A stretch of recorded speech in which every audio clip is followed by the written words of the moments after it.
શ્રદ્ધાની શ્રેષ્ઠતા. કયો વિષય છે? શ્રદ્ધાની શ્રેષ્ઠતા. શ્રદ્ધાઓમાં કમી આવે એટલે એ પોતે સમ્યક દર્શનથી મિથ્યાત્વ તરફ પાછો વળે. શ્રદ્ધાની તાકાત આવે એટલે એ સમ્યક દર્શનની સ્થિરતાથી આગળ વધતો જાય. સમ્યક દર્શન એને જો બેલેન્સમાં રાખીએ તો એને મર્ક્યુરીની જેમ એને પારામાં બી યુઝ થાય અને ઘણા બધા પ્રયોગો પણ થાય.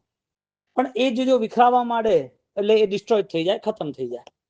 એમ સમ્યક દર્શન જ્યારે સચવાઈ જાય, સમ્યક દર્શનની પકડ એનામાં આવે એટલે સમ્યક દર્શનની પકડ એને વીરતિ, સરવીરતિ, પ્રમદ, મોક્ષ સુધી એને લઈ જાય. એટલે જૈન દર્શનના મૂળ સિદ્ધાંતો જે બતાયા છે પ્રભુએ, એ જૈન દર્શનના સિદ્ધાંતો એમને અપનાયા પછી બતાયા છે. અને એ સિદ્ધાંતો જૈનો માટે છે એવું નથી, આ જગતનું આવું સ્વરૂપ છે. આખા જગત જે જગતની સ્થિતિ છે એ આખી જગતની સ્થિતિમાં આ વસ્તુ નિશ્ચિત છે કે એને કંઈક મળે એના માટે દોડવાનું છે, એને કંઈ ન મળે તો એને રોવાનું છે, એને મળી ગયા પછી એને ન છોડવું એવો લોભ છે, અને છૂટી ગયા પછી પણ અહંકાર કરવો એનો મનનો પરિણામ છે. આ જગતનું સ્વરૂપ કોમન છે બધા માટે. આપણે એને પરિભાષામાં સેટ કર્યું, આપણે એનાથી પરિચિત થયા એટલે આપણને દિમાગમાં બેસી ગયું. તો અહીંયા શાસ્ત્રકાર ભગવંત આપણને એ રસ્તે લઈ જાય છે કે જન્મથી જો પુણ્યના ઉદય હોય, આપણો જન્મ મળ્યો પુણ્યનો ઉદય તો જ એ જન્મથી પુણ્યનો ઉદય છે. હવે એ પુણ્યના ઉદયમાં આપણી પ્રવૃત્તિ કઈ હોવી જોઈએ? જે માણસ પાસે યુદ્ધ કરવા માટે એને બંદૂક આપી હોય અથવા તલવાર, તીર કામ કે કોઈ પણ વેપન્સ આપ્યું હોય કે ભાઈ યુદ્ધમાં તારે આ કામ લાગશે, એ યુદ્ધની કળા શીખ્યો, 10 વર્ષ પ્રેક્ટિસ કરી, એ લીડર બન્યો, એ માસ્ટર બધાને મેનેજ કરવા માંડ્યો, એ રણનીતિઓ રચવા માંડ્યો. આ બધું કર્યા પછી એને પૂછવામાં આવે કે હવે તું શું કરીશ? તો જવાબ શું હોય? હવે હું જીતીશ. યુદ્ધ કરીશ એમ જવાબ ના હોય. શું જવાબ હોય? યુદ્ધ કરવાનું તો સૈનિકો પાસે પણ છે, સેનાપતિ પાસે પણ છે, પણ જે લીડર છે એના માટે તો જીતવાનું જ હોય છે. એમ અહીંયા પૂછવામાં આવે કે પુણ્યનો ઉદય જન્મથી મળ્યો હોય એની પ્રવૃત્તિ કઈ? એટલે પુણ્ય માટે જીવન હોય કે પુણ્યની પ્રવૃત્તિ માટે જીવન હોય? પુણ્ય વધારવા માટે જીવન હોય કે પુણ્યને વધારે સફળ બનાવવા માટે જીવન હોય? દાદા આદિનાથ પરમાત્માનું જીવન પરમ પરમ પુણ્યના ઉદય સાથે હતું. આદિમમ પૃથ્વીનાથ. કેવો પુણ્યનો ઉદય હતો? ચારે બાજુ 6 ખંડના અધિપતિ એ પોતે હતા. એટલે આ જે 40,000 કિલોમીટરની પૃથ્વી છે એપ્રોક્સલી, એ 40,000 કિલોમીટરની આખી આ પૃથ્વી, આપણું આ અર્થ, આપણી આ ધરતી, અહીંયાથી છેક સ્વિટ્ઝરલેન્ડ સુધી અને બીજા ઘણા બધા છેડાઓ, એ આખી જે ધરતી છે આવી 105 ધરતી, 6 ધરતીઓના માલિક, 526 યોજનના માલિક, ભરત ક્ષેત્રના માલિક એવા આદિનાથ પ્રભુના પ્રબળ પુણ્યોદય. હવે પુણ્યોદય જે મળ્યો એની પ્રવૃત્તિ કઈ? અહીંયા આપણે ઉદ્દેશ્ય સાથે જોડાઈએ છીએ. હું કઈ કરું છું એ મહત્વનું નથી, જે થઈ રહ્યું છે એમાં હું શું છું એ મહત્વનું છે. I am not doing, create being. હું કરવા માટે નથી સર્જાયો, હું જે થઈ રહ્યું છે એ બનવા માટે સર્જાયો છે. એટલે કરવા માટે પ્રવૃત્તિ થઈ રહી છે કર્તૃત્વ ભાવની. એ કરવા વાળો વ્યક્તિ જો એના ઉદ્દેશ્ય વગર હોય તો એ ખાલી બાળ ચેષ્ટા કહેવાય. બાળકને માટે કોઈ ઉદ્દેશ્ય ના હોય, જે સર્વિસ કરતો એના માટે ઉદ્દેશ્ય ના હોય, જે બેંકમાં મેનેજર હોય, જે ઓલરેડી ટેબલ કાઉન્ટર પર હોય, એના માટે કોઈ ઉદ્દેશ્ય ના હોય. એને ખબર છે કે મારે 6-8 કલાક બધાના ચેક લેવાના છે, મારે કેશ ગણવાની છે, મારે ડિપોઝિટ સેટ કરવાની છે, મારે કાઉન્ટ કરવાનું છે, મારે જવાનું છે. આવું 20 વર્ષથી ચાલે છે. જે પોતે પટાવાળો બની અને સ્કૂલની અંદર પીડીએસો ચેન્જ થાય અને એમાં ઘંટ વગાડવાનો, એનો કોઈ ઉદ્દેશ્ય ના હોય. ઉદ્દેશ્ય હોય કોઈના? જે જ્વેલર્સની દુકાનમાં હોય અને જ્વેલર્સની દુકાનમાં એ પોતે સર્વિસ કરતો હોય તો એને ખબર ના હોય કે ખાલી ₹1,00,000 પગાર મળતો એટલું હોય. જે કારીગર હોય જ્વેલરી બનાવવા વાળો, એ જ્વેલરી બનાવવા વાળો કારીગર અલગ અલગ નાની નાની ડિઝાઇનો સેટ કરતો હોય, એને ખબર નથી કે આ ડિઝાઇનનું મૂલ્ય શું છે, એને ખબર નથી કે આનું પ્રોફિટ શું થશે. એટલે એ બનાવીને આપી દે ને એને પોતાને જે મહેનતાણું મળવાનું હોય, એને પોતે જે સર્વિસ ચાર્જ નક્કી કર્યો હોય એને મળી જાય. એમ આ સંસારની અંદર જે લોકોના ઉદ્દેશ્ય નથી, શાસ્ત્ર કહે એને અનુબંધ કે. બંધ અને અનુબંધ બે વાત છે. જેના ઉદ્દેશ્ય નથી એ વ્યક્તિનું જીવન હજારો વખત મળે, અથવા તો તીર્થંકરની નજીક મળે, અથવા સમોસણમાં બેઠો હોય અનેક વાર એવું મળે, અથવા તો એને પોતાને સાક્ષાત તીર્થંકર સિમંદર સ્વામી એની આજુબાજુ રહેવા મળે. પણ એના પોતાના અનુબંધમાં, ઉદ્દેશ્યમાં, નિશ્ચયમાં, ઉપાદાનમાં જો એનું અંતઃકરણ તૈયાર ના થતું હોય તો કહે છે કે પુણ્યના ઉદયો મળેલા બધા જ નિરર્થક છે, સાર્થક નથી. એક ધન મળવા વાળાને પૂછો કે શેના માટે, તો જવાબ એક જ છે, ભેગું કરવું છે બસ. એક ભોજન કરવા વાળાને પૂછ્યો તો શેના માટે, કે બસ મારે જમવું છે. એટલે જમવું છે કે બીમાર ના થાય એવું જમવાનું, માદા ના પડે એવું જમવાનું, કમાવું છે કે પછી એ કમાવા પાછળ ક્રાઇમ ના હોય એવું કમાવું છે. હમણાં તમે રોબરી કરો ને, લૂંટી નાખો ને બેંક, કોણ ના પાડે? એક જ રાતમાં તમને 10, 25, 50 કરોડ મળી જાય. એક જ રાતમાં 5 જણ સ્કેમ કરે અને બધું ગોઠવાઈ જાય. કોઈ જ્વેલરી દુકાનમાં ગઈ જતા રહે. બધી અલગ અલગ પ્રકારની ઓલરેડી વસ્તુઓ થાય આ સંસારમાં, ઉદ્દેશ્ય વગર ઘણી થાય છે. વાત આટલી છે. એટલે ઉદ્દેશ્ય એ જૈન શાસનનો મૂળ છે, અને જૈન શાસન અને ઉદ્દેશ્ય વગર 1 ઇંચ પણ આગળ નહીં લઈ જાય. 1 ઇંચ પણ. આપણી ક્રિયા થઈ ગઈ છે, આપણે દાન કરી લઈએ છીએ, આપણે કંઈક અનુષ્ઠાનમાં જોડાઈ ગયા છે, એ જેટલું મહત્વનું છે એનાથી અધિક મહત્વનું વોટ નેક્સ્ટ, આના પછીનું શું છે એ નક્કી કોણ કરશે? જૈન શાસન. એટલે પૂર્વ ભૂમિકા બની ભવ ભવ તુમ ચરણોની સેવા, હું તો માંગુ છું દેવાદિદેવા. આ પૂર્વ ભૂમિકા બની કે મારે ચરણની સેવા કરવી છે, અને એ પણ આજે કરું, અને એ મને એવી ભાવના સાથે થાય કે જેના કારણે ભવ ભવ થાય. એટલે આપણી પાસે જે આપણું છે એ આપણા સૌનું બની જાય, એનો મતલબ એ થયો કે મારા પુણ્યના ઉદયમાં બહુ બધું સુકન અને બહુ બધી સુગંધ છે. 7 હેવન એટલે સ્વર્ગ થાય. સ્વર્ગ એટલે સુગંધ વાળું વાતાવરણ હોય, એકદમ ત્યાં ચકાચક આનંદ મંગલ હોય, એકદમ સંપન્નતા હોય, સમૃદ્ધિ હોય, અનુકૂળતા હોય, એક ટકો પણ દુઃખ ના હોય દેવલોકમાં દેવોને એની સમૃદ્ધિ સાથે. છેલ્લા 6 મહિનાના દુઃખ હોય, એની પહેલાના એક પણ ના હોય. એના શરીરમાં બ્લડ પણ ઓલરેડી ના હોય, એટલે કે એને દુઃખ ના હોય, માંદગી ના હોય, એનું શરીર કંચન જેવું, સોના જેવું હોય. હેવન. હા, અને એ બી 7મા દેવલોકની ઉપર 7. સંસ્કૃતમાં 7 ને લક્ષ્મીનું સ્થાન કહેવાય, અને ઇંગ્લિશમાં હેવન ને સુખનું સ્થાન કહેવાય. સંસ્કૃતમાં લક્ષ્મી 2 પ્રકારની બતાવી, શ્રી નામની, એક દ્રવ્ય લક્ષ્મી, એક ભાવ લક્ષ્મી. એ ભાવ લક્ષ્મી જેને મળતી હોય એના જીવનમાં સુગંધ સુગંધ જ હોય. એટલે પુણ્યના ઉદય લક્ષ્મીથી હોય તો કઈ લક્ષ્મી જોઈએ? મારું એ મારું કે મારું એ આપણું? આપણું એ આપણું કે આપણું આપણા સૌનું? કારણ કે મારામાં હું એકલો આવું, મારો ભાઈ ના આવે, મારી પત્ની ના આવે, મારો દીકરો ના આવે. એટલે કોર્ટમાં કેસ પડ્યા છે કે પ્રોપર્ટી મારી લાવ, આ ડિવોર્સ છે તો મારે આટલું મહેનતાણું જોઈએ જ. એટલે મારું છે એમાં વન મેન છે, આપણું છે એમાં ખાલી ફેમિલી જ આવે. ફેમિલીમાં દીકરીઓના આણાએ થાય, જમાઈઓને અપાય બી ખરું, દીકરાને વહુ માટે વસ્તુ લવાય પણ ખરી, દીકરાની ચિંતા હોય તો વસ્તુ સેટ પણ થાય. આવી બધી વસ્તુ આપણા અનુકૂળતા અને આપણા સુખ માટે થાય, સંસારમાં થાય છે ને. હવે આગળ વધીએ આપણે. આપણા સૌનું બને તો, આપણા સૌનું બને તો કુમારપાળ બને, પેથળસા બને, આભુ સંઘવી બને, ઝઘડુસા બને. આપણા સૌનું બને તો. કારણ કે હું જેવો છું એવા ને એવા બીજા જીવો છે. મને જે ગમે છે એવું ને એવું એને ગમે છે. એને નથી મળતું તો મારે ગમાડવાની ફરજ છે. એને તકલીફ છે તો મારે દૂર કરવાની ફરજ છે. એને ઓલરેડી કંઈક આવશ્યકતા છે, મારી જોડે વધારે હોય તો મારે આપવાની ફરજ છે. ન બી હોય તો મારી ઈચ્છા એવી કરી છે કે હું આપું, કારણ કે મારી પાસે જે કઈ છે એ મારું નથી. પહેલી ફરજ, પહેલી તૈયારી આ કરવી પડશે, મારી પાસે જે કઈ છે એ મારું નથી. એટલે શાસ્ત્રકાર ભગવંતોએ અહીંયા દ્રવ્ય અને પૂતગલનો ભેદ કરી દીધો. દ્રવ્ય ગુણ પર્યાય એ આખો બેસ છે, જેને આપણે ઉપનયવા ધ્રુવીવા વિગમયવા, પરમાત્માએ જ્યારે સમોસરની સ્થાપના કરી ત્યારે આ ડિટેલ્સ આપણી સામે ક્લિયર કરી હતી કે આ સંસારમાં તારું જે નથી એ બધી વસ્તુ પાછળ તારી દોડ રહેશે તો એ ક્યારે પણ તારું બનવાનું નથી. ફરીથી, જે તારું નથી એની પાછળ તારી દોડ રહેશે તો તારું બનવાનું નથી. તો શું કરવાનું? નહીં રાખવાનું ના, કે રાખવાનું, જરૂરિયાત હોય, આવશ્યકતા હોય એટલું રાખવાનું. એટલે ભગવંતે પુણ્ય સાવકને સામે મૂકી દીધો. આપણી ભગવંતે પેથળ મંત્રીને સામે મૂકી અને નક્કી કરાયું કે આ ધન શાસનનું છે એટલે મારે ત્યાં આપવું. એટલે આદિનાથ ભગવાનનું પરમ પુણ્ય કે આ 6 ખંડના અધિપતિ આદિનાથ દાદા, અને એ આદિનાથ દાદાનું પુણ્ય જે હતું એનો ઉદ્દેશ્ય હતો કે આ પુણ્ય પછી પણ આગળનું પુણ્ય છે. મારું શરીર બળી જાય તો શરીરની પાર કંઈક છે, મારું ધન એ કોઈને આપી દઉં અથવા ક્યાંક જતું રહે અથવા હું કદાચ જતો રહું તો મારા ધનની આગળ કંઈક છે. એટલે ધનની પાર શું, શરીરની પાર શું, તપની પાર શું, આ બધી વસ્તુ જોશે કોણ? આ બધું જોશે કોણ? જો આ પરિસ્થિતિ જોવાની આવે, જો આ સ્થિતિ જોવાની આવે તો પછી નક્કી કરવાનો કે પુણ્ય મને જે મળ્યું છે એ કોના કારણે મળ્યું છે? જન્મ મળ્યો કોના કારણે? જીવન મળ્યું કોના કારણે? જો જન્મ અને જીવન મળ્યા હોય તો પછી આગળનું શું? એટલે અહીંયા જ્યારે એક ઉદ્દેશ્ય નક્કી કરવાનો આવે એટલે એને ખબર પડે કે મારી ક્વોલિટી કઈ છે. હું શું કરું છું ક્વોન્ટિટીમાં એ ઇમ્પોર્ટન્સ નથી. The value of the moral. હા, મારું મહત્વનું પાસું કયું જીવનનું? હું ખાલી કરવા પૂરતું કરું છું તો આ તો કોમન થઈ ગયું ને.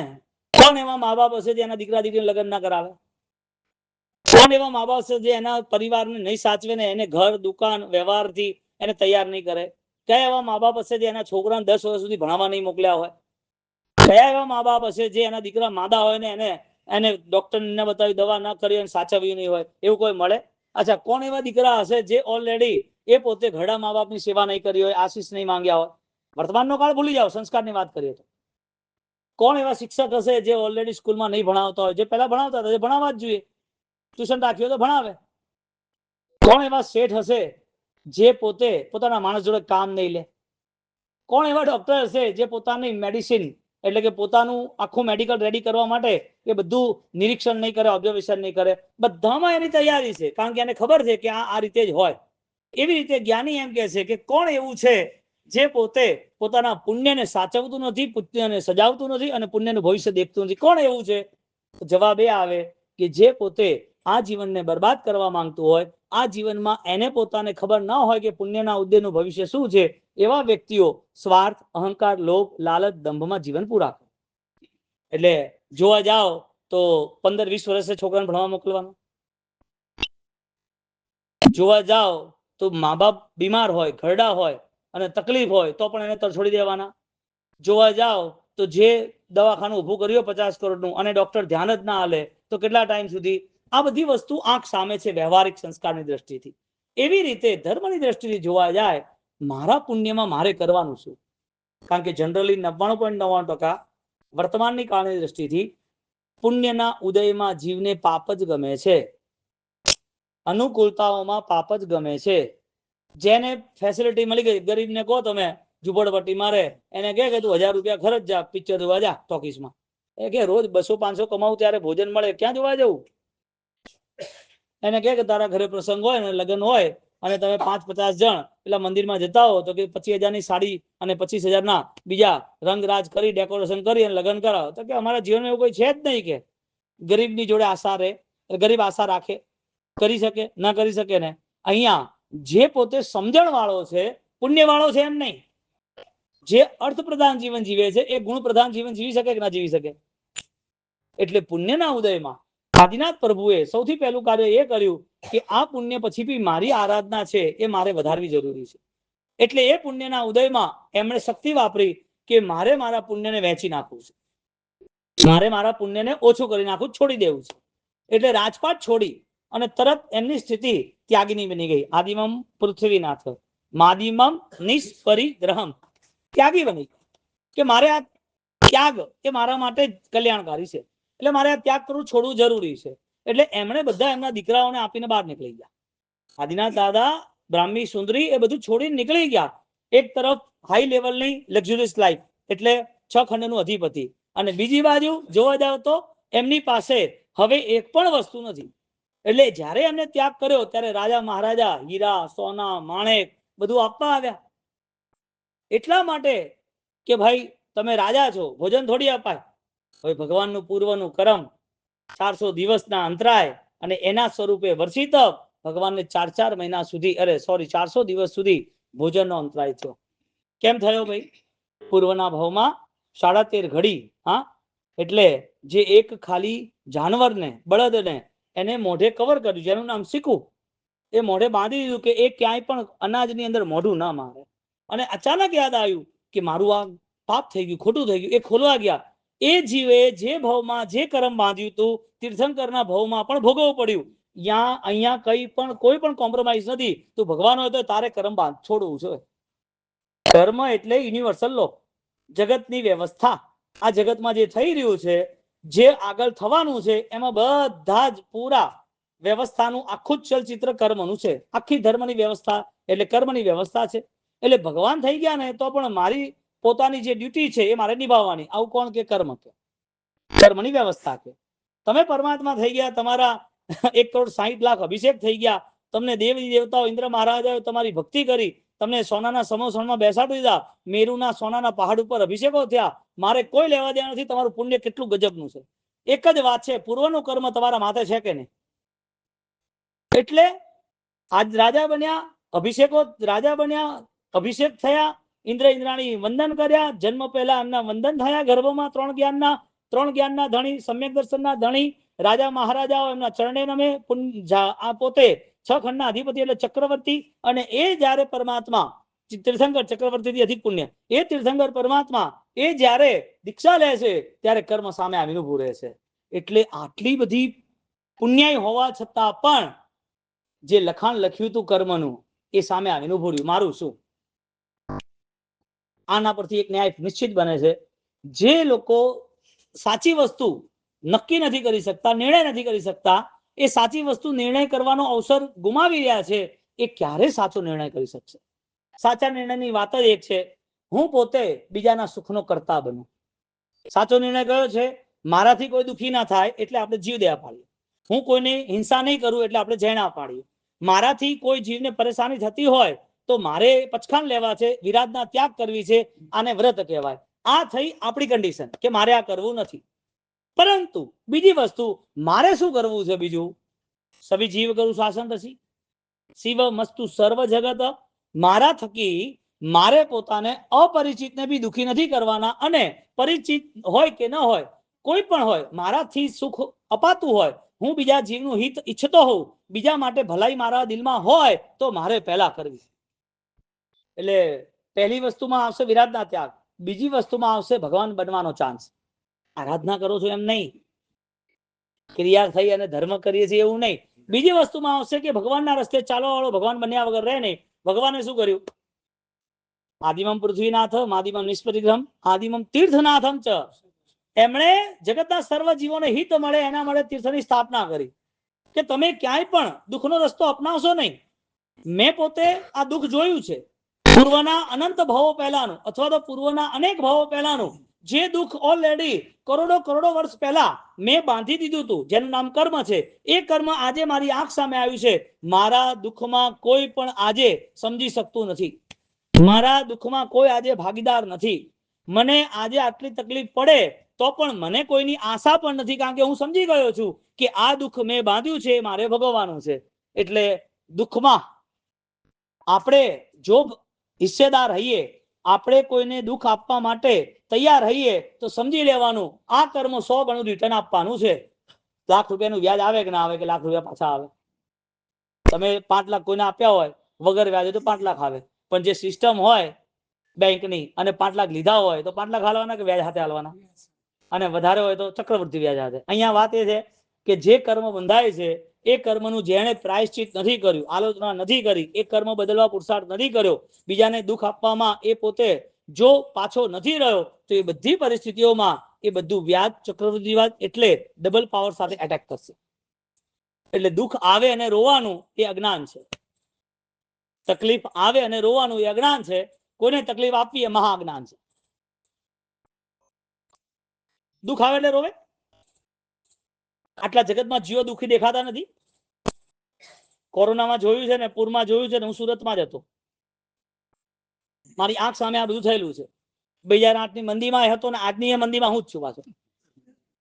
કહેવાનો મતલબ આ સુરતની જે તાસીર છે, સુરતની જે તાસીર છે, જે સુરત ભાગ્યું છે, છૂટ્યું છે, એ સુરત ભાગ્યું છે, બીજી વખત ભાગ્યું છે, દોડ્યું છે, સ્પીડ પકડી લીધી છે.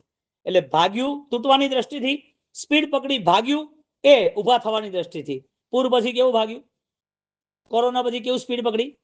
આજની આ મંદી છે, પણ આ મંદીને લઈને પરિસ્થિતિ એ બને છે કે હું સુખને વેચનારો બનું કે ન બનું. પરિસ્થિતિ એ નથી બનતી કે હું દુઃખી છું, કારણ કે આપણે જયારે દુઃખને બાંધ્યા છે તો એ દુઃખ આવ્યા છે, અને એ દુઃખ આપણે દૂર કરવાની સ્થિતિ એક જ છે, રોવું નહીં. મારે પણ દુઃખમાં, બીજાના દુઃખમાં ભાગીદાર બનવું. ભગવાને જ્યારે સર્વજીવો માટે જૈન શાસનની સ્થાપના કરી હોય તો એનો મૂળ ઉદ્દેશ્ય શું હતો કે જગતનો એક પણ જીવ દુઃખી ન થાય, અને એ દુઃખી ન થાય એટલે પરમાત્માએ વાંચના દેશના આપી કે કોઈ એવું કર્મ ન બાંધતો કે જેના કારણે ફરી ફરીને તારા માથે આવે, ફરી ફરીને તારા માથે આવે. અને આવા કેટલા એવા છે, કેટલા એવા કર્મો છે, કેટલી એવી સ્થિતિઓ છે કે જેના કારણે એ પોતે આગળ વધતો જાય પણ પાછો ડેમેજ થતો જાય. અમદાવાદમાં એક જણને દવાનું ટેન્ડર મળ્યું કેમિકલનું, અને એ કેમિકલની અંદર એને ખેતરની અંદર ઘણા બધા જીવો એ કેમિકલથી મરી જતા હતા.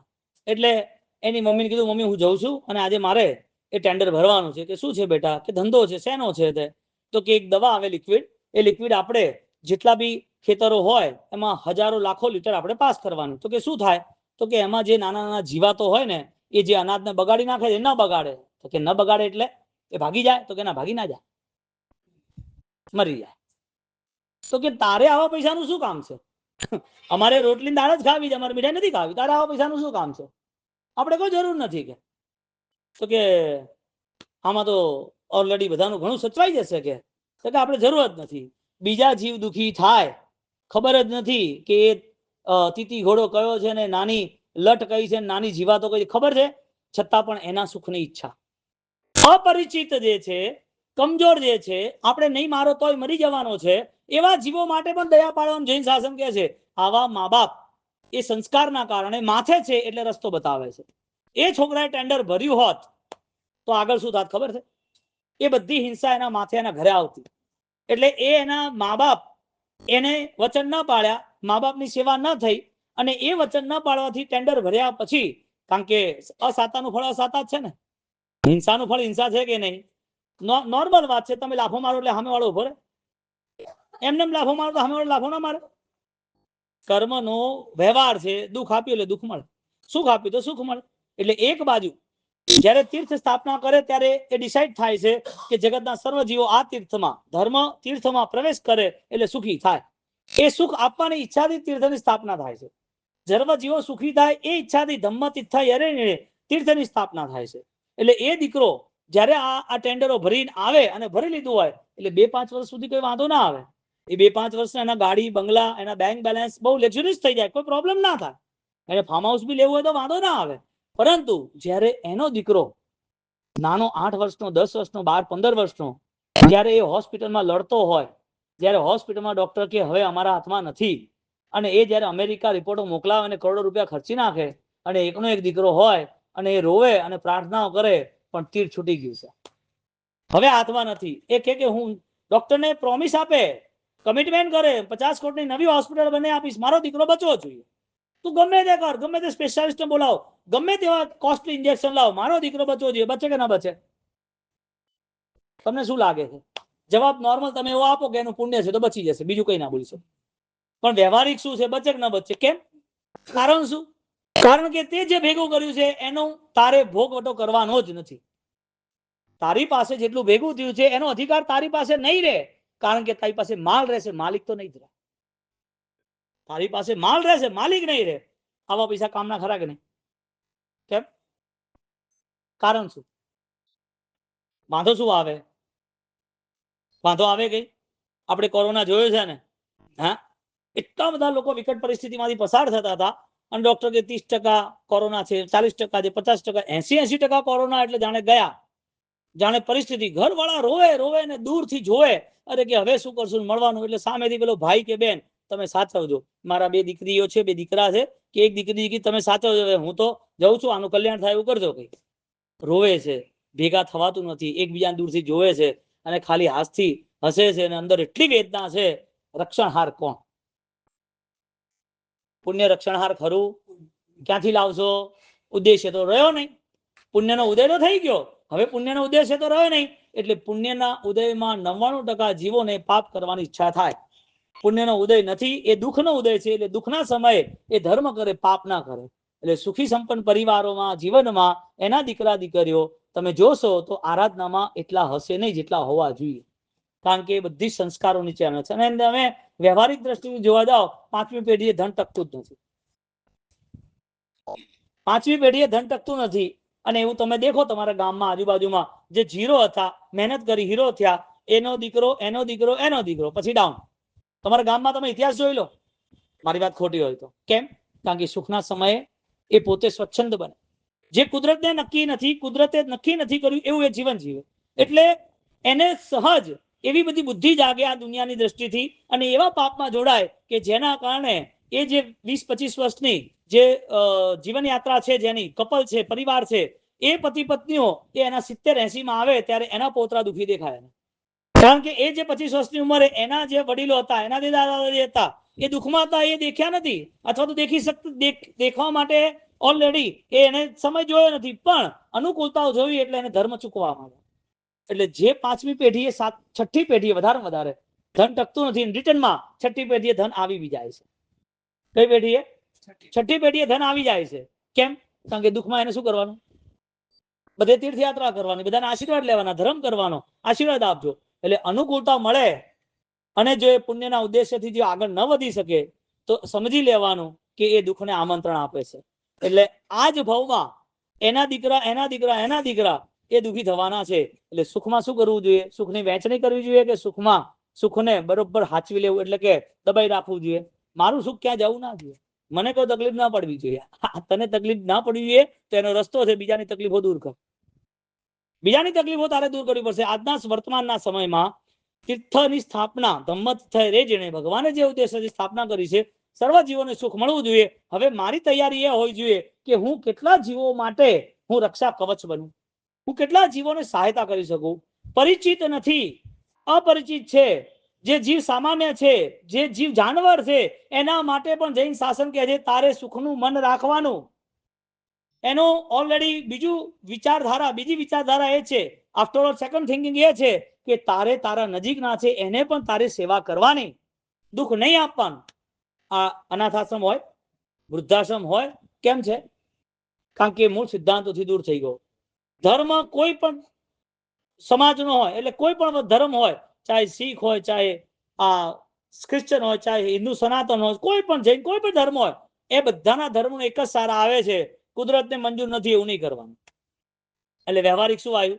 કોઈને દુઃખ નહીં આપવાનું. મારાથી સુખ અપાતું હોય તો બેસ્ટ છે, દુઃખ ના આપવું એ ભાવનાથી કાલે મને સુખ આપવાની હિંમત મળશે. હું કોઈને દુઃખ નહીં આપું, આવી ભાવના હોય તો પુણ્ય વધે કે ના વધે? અને એ પુણ્ય વધે, અને એ ભાવનાથી જેને દુઃખ જોયા છે એ પોતે સુખમાં બીજાના દુઃખો ને જોઈ અને દુઃખ દૂર કરવામાં એ આગળ રહે કે ના રહે? ને. એટલે આપણે બધા જયારે બનાસકાંઠાથી આજથી 50 વર્ષ, 60, 70 વર્ષ પહેલા આયા સુરતમાં, અને આયા પછી જે લોકો પણ પાલનપુરથી, ધાનેરાથી, થરાદથી, આજુબાજુના બનાસકાંઠાના ગામડાથી જે લોકો 60-70 વર્ષે અહીં આયા, એ આયા પછી આજે સૌથી વધારે ચેરિટી બનાસકાંઠામાં એટલા માટે થાય છે કે એ વખતે આપણે સમય જોયેલો છે. પાપડ વડીઓના સમય હતા, ખાખરા વેચવાના સમય હતા, એક 10 ફૂટની રૂમની અંદર 5-5, 6 ભાઈઓ રહેતા હતા. ભયંકર તકલીફોમાં આપણે ધીમે ધીમે બધા એકબીજાનું સાચવી લેતા હતા. વાડકી વ્યવહારો થતા હતા. શું થતા હતા? બાજુના ઘરે શાક હાલવા જાય કે તને તકલીફ છે, પેલી બેન પોતે એના ઘરે કે નહીં, એ પોતે જે લાવ્યું હોય, કર્યું હોય, એ થોડા સમર્થ હોય તો કે તમને તકલીફ છે, થોડીક વાડકી શાક લઈ જાઓ, છોકરાઓ ખાશે. કારણ કે છોકરાઓને એને જોયા છે કે રોટલી અને ખાલી મરચું મીઠું ખાતા હતા, શાક નતું આવતું. ફ્રૂટની તો વાત જ નથી. આપણે 70-80 વર્ષે બનાસકાંઠામાં આપણે તો છાસ વગરના રોટલા લેતા હતા. કુવા સૂકા શાક હતા બધા, કુમટિયા ને વડીઓના ને બીજું શું હતું? એ કેમ? એ આટો હોય એને સૂકવે, એને તડકામાં ઉપર વડીઓ બનાવે. એ વડીઓ પછી એ સૂકી કેર ને સાંગરી હતી જે હતી તે શાક, ફ્રૂટ ક્યાં રહેતા? એટલે એ સમય એને જોયો છે ને, એનો મતલબ એ છે કે હવેના સમયમાં એની બુદ્ધિ એટલી છે કે મારે સુખનો દુરુપયોગ ન કરવો. શું? સુખનો દુરુપયોગ ન કરવો.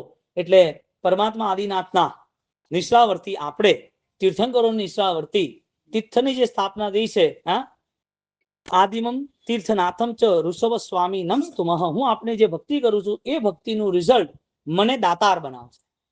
મને દાતાર બનાવજે. મારા ઘરે 1 લીટર દૂધ હોય તો હું બીજાને 500 ગ્રામ આપી શકું એવી મને શક્તિ આપશે.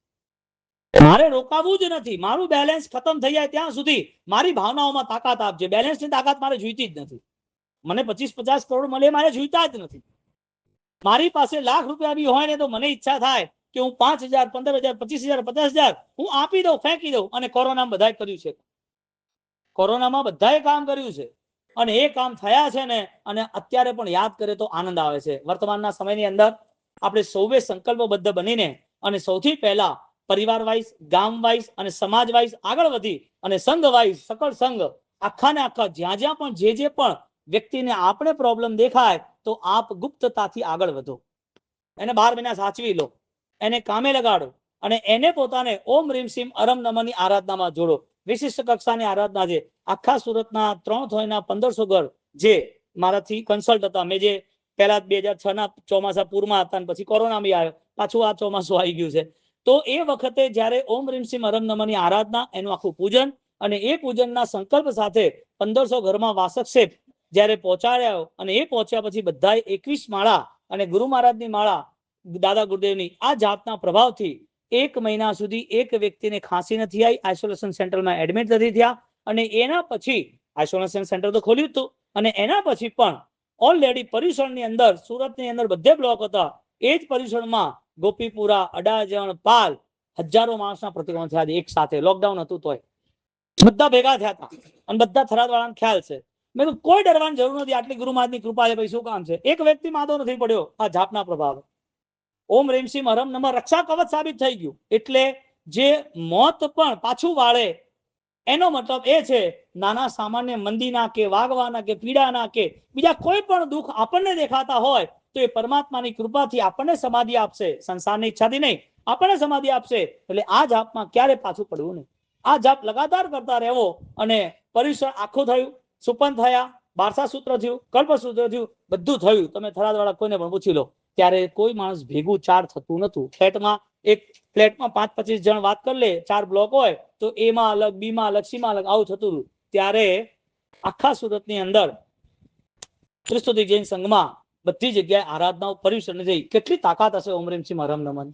દાદા ગુરુદેવ રાયણસિંહમાં જે 1.25 જાપ કર્યો 8 કરીને. એટલે આપણે સૌએ આ પ્રવચનનો મૂળ અર્થ છે કે મારી શ્રદ્ધાની જે શ્રેષ્ઠતા છે એ મારા હૃદયમાં ગુણ પ્રગટે એના માટે છે. આવા ગુણોના અધિકારી આપણે બનીએ એ જ અભ્યર્થના. વિતરાગની આજ્ઞા મુજબ ઈચ્છા કરો. આંખો બંધ કરો, સ્ટ્રેટ બેઠો, ધ્યાન કરવાનું છે. એ ધ્યાનની અંદર જગતના